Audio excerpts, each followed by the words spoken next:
venían a él toda la provincia de Judea y todos los de Jerusalén, y eran bautizados por él en el río Jordán, confesando sus pecados. Y Juan estaba vestido de pelo de camello y tenía un cinto de cuero alrededor de sus lomos y ceñidos, y comía langostas y miel silvestre. Y predicaba diciendo: viene tras mí el que es más poderoso que yo, a quien no soy digno de desatar la correa de su calzado. Yo a la verdad os bautizo con agua, pero él os bautizará con el Espíritu Santo. Vamos a orar. Padre nuestro, le damos muchas gracias. Muchas gracias, Señor, por esta mañana, por haber leído su santa y bendita palabra. Condúzcanos, Señor. Condúzcanos, eterno y soberano Señor, en la interpretación y la comprensión correcta de su palabra, para que sea de bendición a nuestra vida, Señor, y se lleve a cabo el propósito por el cual ella ha sido escrita. En el nombre de Jesús se lo pedimos y le damos muchas gracias. Amén y amén. Amén. Puede sentarse. Así como el Evangelio de Marcos inicia de una manera muy precisa, así también se va desarrollando todo el libro. Una de las cosas que Marcos quiere dejar en claro es quién es Jesús. ¿Quién es Jesús? Ahora, ya Marcos de una manera muy precisa nos dijo que Jesús es el Cristo. Pero Marcos quiere enfatizar bien eso en nuestra mente y en nuestro corazón. Y él dice, Él es el Hijo de Dios. Él es el Hijo de Dios. Pero ahora eso es todo lo que Marcos va a decir de sí mismo. Ahora Marcos va a pasar a presentarnos a Jesús de una manera extraordinaria que había sido anunciado desde el Antiguo Testamento. Y ahora este pasaje nos habla de una acción muy importante, que Jesús es el Hijo de Dios. Pero así como había sido profetizado en el Antiguo Testamento, tal ha sucedido, y por eso es que se afirma que Jesús es el Hijo de Dios. Porque estaba profetizado en el Antiguo Testamento cómo se desarrollaría la venida, la llegada de Jesús. Y en el Antiguo Testamento se profetizaba que vendría uno preparando el camino del Señor. En Isaías 40, versículo 3, habla de este que vendría a preparar el camino del Señor. Y ahora nos va a decir Marcos precisamente cómo es que este que anuncia a Jesús prepara el camino del Señor. Y dice que lo hace a través de un llamado ¿a qué? Al arrepentimiento. Y de eso vamos a hablar esta mañana, del arrepentimiento. Dice que el que viene preparando el camino del Señor, esa voz en el desierto, que es Juan, que está preparando el camino del Señor, llama ¿a qué? Al arrepentimiento. Que debemos de arrepentirnos. ¿Y por qué debemos de arrepentirnos? ¿Por qué la urgencia del arrepentimiento? Porque el reino de los cielos se ha acercado. Y nadie puede entrar al reino de los cielos a menos que nos hayamos arrepentido de nuestros pecados. El reino de los cielos es el reino de un Dios santo, de un Dios perfecto y un Dios glorioso. Entonces, para entrar a ese reino nosotros debemos habernos arrepentido. Ahora, usted que lee la Biblia, acá usted encuentra un cambio de paradigma, si usted quiere decirle, extraordinario. Porque ¿cómo es que en el Antiguo Testamento se expiaban los pecados? ¿Cómo es que se perdonaban los pecados en el Antiguo Testamento? La expiación de los pecados era a través de sacrificios. Debía de hacer usted un sacrificio para el perdón de sus pecados. Pero además de eso, no podía hacer cualquiera un sacrificio por usted. Usted tenía que ir ¿dónde? Al templo, al lugar que Dios había establecido para ahí usted lavar sus pecados a través del sacrificio, de la expiación de un animalito, ya fuera un cordero, un macho cabrío. Depende de su pecado, así era el sacrificio que usted tenía que hacer. Ahora aparece Juan en el desierto y aparece predicando el arrepentimiento de los pecados a través del bautismo. Para aquellos que conocían la ley, los fariseos, era un cambio rotundo. Para nosotros leemos el bautismo para arrepentimiento y nosotros en nuestro tiempo lo entendemos fácilmente. Pero para aquellos que estaban acostumbrados a que toda expiación por los pecados se hacía en el templo a través de un sacrificio, para ellos era un cambio rotundo. Era un cambio. Era un cambio. Pero Juan, ¿qué nos va a mostrar hoy? ¿Cuál es el mensaje de Juan que va a traer? Es que nosotros lo único que debemos es tener fe. Y ahora Él nos va a ir llevando de una manera extraordinaria a poner los ojos ¿en quién? En el verdadero y el único sacrificio que puede limpiar todos nuestros pecados. Ya hay un bautismo.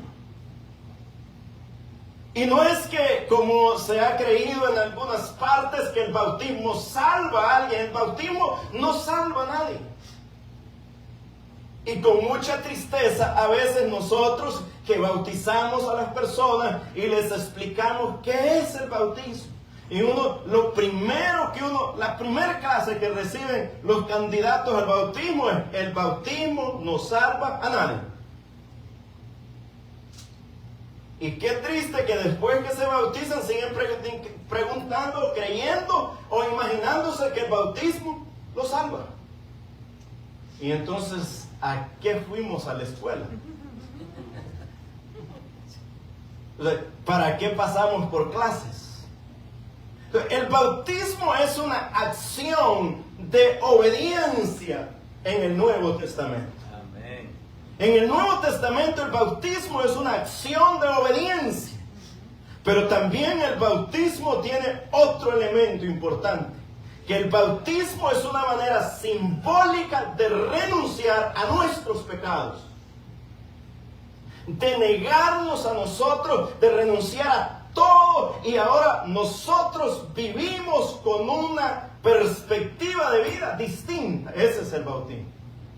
El bautismo no solamente tiene el punto de la obediencia, sino que de una manera simbólica, le voy a enfatizar eso, de una manera simbólica, nosotros estamos negando, dando testimonio públicamente que renunciamos a nuestra pasada vida. Y ahora vamos a desarrollar una vida en base a la obediencia y dedicación a Cristo Jesús. Ahora, cuando escuchan que el bautismo es para arrepentimiento, dice que empezaron a venir muchos.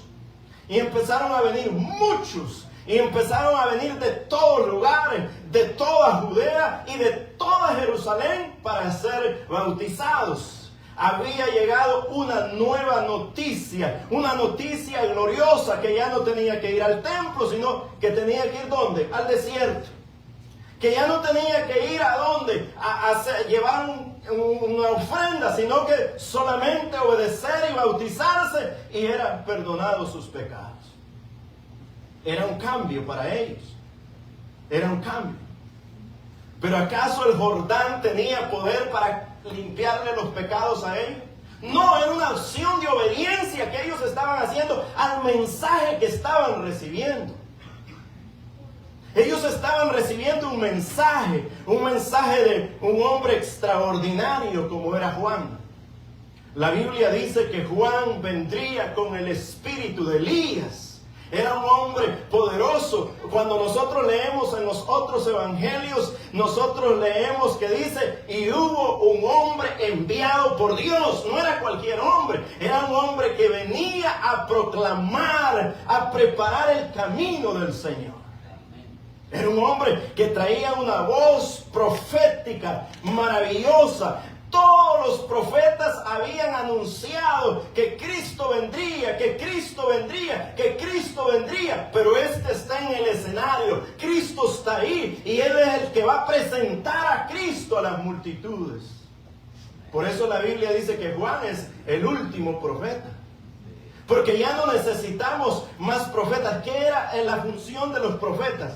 Era señalarnos a Cristo. Va a venir un Mesías, va a venir un Mesías, va a venir un Mesías. Que Israel no perdiera su esperanza en Dios, que mantuvieran su esperanza, porque vendría un Mesías, vendría un Mesías. Pero Juan dice, el Cordero de Dios está aquí entre nosotros. Ya no necesitamos más profetas. Ahí está ya. Por eso cuando nosotros leemos Hebreos, dice Dios, habiendo hablado de muchas maneras a nuestros padres por los profetas, ahora nos habla en Cristo. Es decir, que todo lo que hoy nosotros necesitamos oír, nos lo va a decir Cristo Jesús. Cristo Jesús. Ahora, pero ahí nosotros estamos viendo una introducción. Ahora tenemos que ver qué es el arrepentimiento. ¿Qué es el arrepentimiento? Porque no era correr y bautizarse el arrepentimiento. En medio de toda la multitud que venían unos que dijeron, bueno, si es tan fácil así, vamos y nos metemos al agua y ya solucionamos el problema. Y Juan estaba ahí lleno del Espíritu Santo y los estaba mirando. Y entonces dice que venían los fariseos también a ser bautizados por Juan. Y Juan les dijo, es que no se trata de venir y meterlos secos y sacarlos mojados. No, esto se trata de un cambio. El arrepentimiento es un cambio. La idea que transmite el arrepentimiento es la necesidad de una conversión a Dios, que incluye un cambio en la manera de pensar, de sentir y de actuar.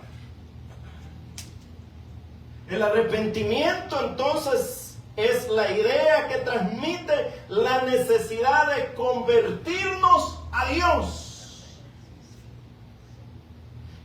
De convertirnos a Dios, y eso incluye un cambio en nuestra manera de pensar, de sentir y de actuar. El arrepentimiento no es simplemente una confesión que hacemos con nuestros labios que no nace del corazón. Alguien ha descrito el arrepentimiento como que Dios está en este lugar y nosotros vamos a espaldas hacia Dios. Y entonces el arrepentimiento es darnos vuelta y quedar frente a Dios y empezar a caminar en la dirección hacia Dios. Antes nosotros íbamos alejándonos de Dios, pero ahora hemos dado una vuelta y hemos puesto la mirada en Dios y queremos ir en pos de Dios. Ese es el arrepentimiento. Es decir, que hay un cambio total en nuestra vida. En cuanto al cambio en la manera de sentir, la Biblia enseña que cuando se produce un verdadero arrepentimiento, entonces una conmoción emocional en la persona, que hay una conmoción emocional en la persona que nadie puede entender. Escuche lo que dice Mateo 25, capítulo 76. Entonces Pedro se acordó de las palabras de Jesús que le había dicho: antes que cante el gallo, me negarás 3 veces. Y saliendo fuera, lloró amargamente. Dice, y lloró amargamente. Cuando Pedro estaba con Jesús, Pedro le dijo, Señor, que nada te acontezca. Pero si algo, Señor, te acontece, yo estoy dispuesto a morir contigo. ¿Y qué le dijo el Señor? Antes que cante el gallo, me negarás 3 veces. Y cuando el Señor Jesús iba a ser entregado, dice que Pedro empezó a caminar de lejos. A caminar de lejos. Y mientras entregaban al Señor Jesús, le preguntaron a Pedro, ¿tú eres de los mismos de ellos? Y Pedro dijo, no, yo nunca he andado con ellos. Le dijeron, es que hablas igualito a ellos. No, pero yo no. Y después que Pedro lo niega 3 veces, se recordó. Y entonces se dolió tanto que dice que lloró amargamente. Lloró amargamente. ¿Por qué? Porque había hecho justo lo que el Señor le había dicho. Había negado a Cristo Jesús. En cuanto a al pensamiento, fíjense lo que dice Lucas. Lucas habla de un joven que se ha ido, que está lejos. Lucas capítulo 15, versículo 17 al 19. Dice que este joven estaba lejos y su manera de pensar era, yo me voy a ir, voy a dejar la casa de mi padre y voy a hacer mi vida a mi manera. Es más, él pensaba ir y disfrutar sus bienes. La idea que él tenía de estar en la casa del padre era una idea como de represión, que no podía disfrutar la vida a plenitud como él quería disfrutarla. Nosotros conocemos esa porción como el hijo pródigo. Y entonces él le dijo a su padre un día, le dijo, Padre, dame todo lo que es mío y voy a ir y disfrutar de sus bienes.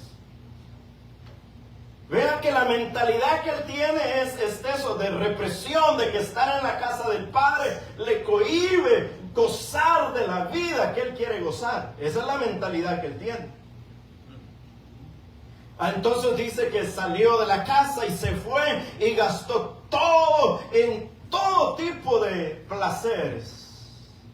Empezó a disfrutar, a tener amigos, a tener placer y entonces todo estaba fantástico. Hasta que se le fue terminando todo. Porque las cosas no duran para siempre. Las cosas no duran para siempre. Las cosas no son eternas. Usted puede tener cantidad de dinero y mañana no tener nada. Usted puede tener hoy salud y mañana no tener nada. ¿Sabe qué es lo único que vale la pena en la vida? Tener a Cristo Jesús. Tener a Cristo en nuestra vida. Y el hombre ha confundido todo. El hombre piensa que ser cristiano es tener limitaciones y no vivir en plenitud la vida que uno debe de vivir. Y es todo lo contrario. Solo podemos vivir la vida en plenitud cuando tenemos a Cristo en nuestra vida. Aleluya. Cuando tenemos al Señor en nuestra vida. Cuando Él es el que nos guía. Cuando Él es el que nos dirige. Cuando Él es el que nos va llevando conforme a su gracia. Pero este dijo, me voy a ir. Y voy a hacer mi vida. Y dice que se fue lejos, donde nadie lo molestara. Lo más lejos posible de su padre. Lo más lejos posible de sus padres, que nadie supiese dónde estaba. Porque él quería disfrutar sin que nadie le interrumpiera sus deleites. Pero estando allá, dice que empezó a sentir la necesidad tan profunda que dice que deseaba, no dice que comía, que deseaba comer la comida de los cerdos. Y estando ahí, dice que entró en sí. Y ahí es el versículo que le dije, Lucas 15, 17 al 19. Y volviendo en sí dijo: ¿cuántos jornaleros en la casa de mi padre tienen abundante pan, y yo aquí perezco de hambre? Me levantaré e iré a mi padre y diré: Padre, he pecado contra el cielo y contra ti. Ya no soy digno de ser llamado tu hijo. Hazme como uno de tus jornaleros. La mentalidad de él ha sido transformada, ha cambiado. El que antes creía que era merecedor de sus cosas y que deme mis cosas y que déjeme hacer mi vida, ahora cambió y dijo: no, lo que yo he hecho es pecar. Lo que ha sucedido en mi vida es que he pecado. Y para eso tuvo que entrar en sí. Su mentalidad cambió. De antes querer estar lo más lejos posible del Padre, ahora no voy a ir porque solamente en la casa de mi Padre hay bendición. Cambió la mentalidad. Eso le pasa a los jóvenes cuando a los 18 años dicen: yo me voy a ir de la casa. Me voy a ir, y cuando tenga 18 años yo me voy de la casa. Es que acá muchas reglas, mucho molesta, mucha presión, mucho esto, y se va. En la casa no paga renta, no compra comida, no compra jabón, no lava ropa, no hace nada. Y cuando se va de la casa, lo primero es: ¿para dónde te vas? Y lo segundo, no crea que donde llega hay una nevera llena de comida. No hay nada. Si quiere, entonces empiezan a jalar unos chocolatitos y lo meten a la refri.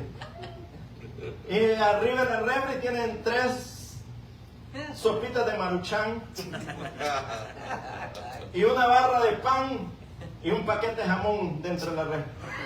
Pero se están dando la gran vida de reyes. Gloria a Dios, qué bueno. Y pasa, ahí es el comienzo, pero eso va escalando, porque llega cansado del trabajo, porque ahora sí tiene que trabajar, porque tiene que pagar renta, y llega cansado del trabajo y como ya no hay nadie que lo espere en casa, solo agarra la ropa sucia y la tira ahí, y la va amontonando y la va amontonando. Al fin de mes no tiene ropa. Entonces tiene 2 opciones: o ir a comprar ropa de nuevo o lavar. Y entonces empieza a ver cómo va a usar la máquina porque nunca había lavado. Pero está gozando la vida. Él es libre ahora, él es libre. Qué bueno, qué libertad más maravillosa. Qué libertad más. Así le pasó a él. Él está allá hasta que él tiene que entender que donde están todas las bendiciones y que aún los jornaleros que no son hijos viven bien es en la casa del Padre.